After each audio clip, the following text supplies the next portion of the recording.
In this week's Parsha, Toldot, we learn about the selling of the birthright.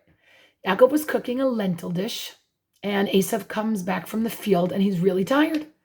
And he sees this food, and he says to Yaakov, give me from this red soup.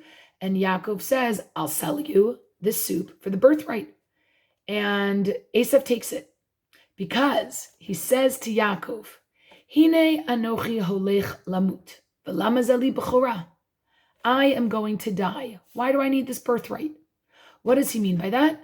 So one way to understand the pasuk is that he felt really tired. He was hunting, he was exhausted, and he needed the soup.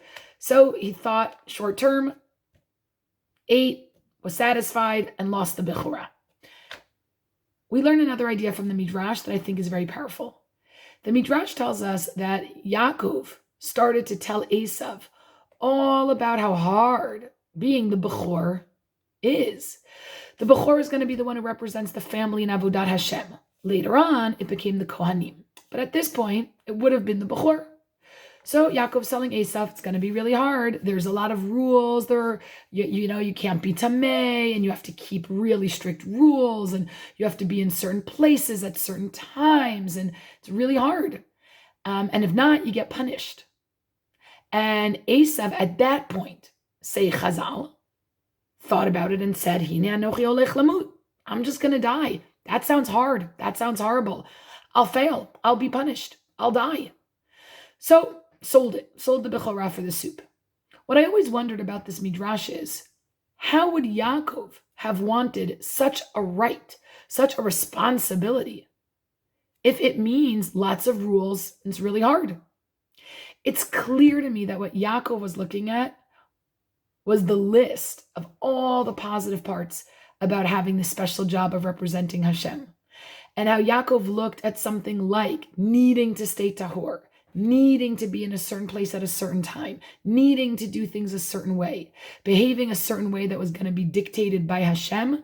Yaakov looked at that as an opportunity, as a privilege, not just as a list of burdensome rules and regulations.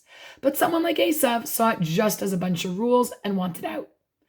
And what this teaches us is, how do we really look at this obligation and yet privilege that we have to serve God and to represent Hashem? Do we see it as so hard, or do we see it as so meaningful?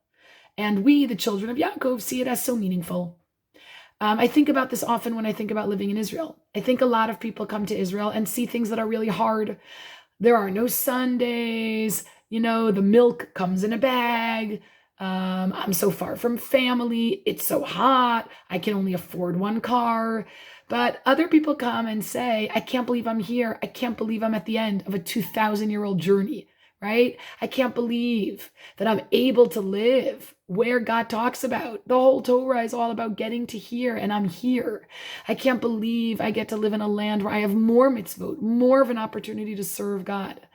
And that really is the way to look at it if you want to feel privileged and you want to feel special. May you all be able to have that feeling soon. Come, make Aliyah.